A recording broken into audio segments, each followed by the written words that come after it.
छत्रपती शिवाजी महाराजांनी दक्षिण मोहिमेत जाताना दक्षिणेकडे जाताना बरोबर तानाजी मालुसऱ्याचे चिरंजीव रायबा होते.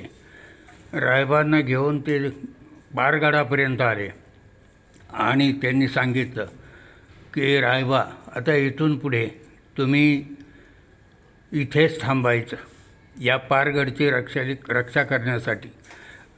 पारगड चंद्रसूर्य असेपर्यंत लढवायचा. तुम्ही कायमचं इथं राहायचं. तुमच्याबरोबर शेलार मामा आणि त्यांचे परिवार असेल. आणि अशा प्रकारे कोल्हापूर आणि कर्नाटकच्या सीमेवरती आदिलशाहीच्या मुलखातच्या जवळ आणि त्याचबरोबर गोव्याच्या जवळ असा शत्रूच्या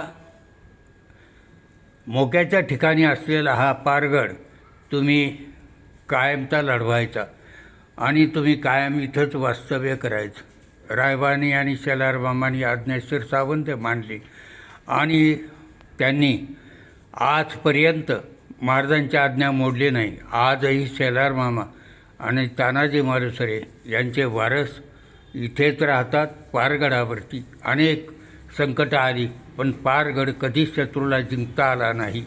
ब्रिटिश काळातही जिंकता आला नाही, आदिलशाही काळातही नाही.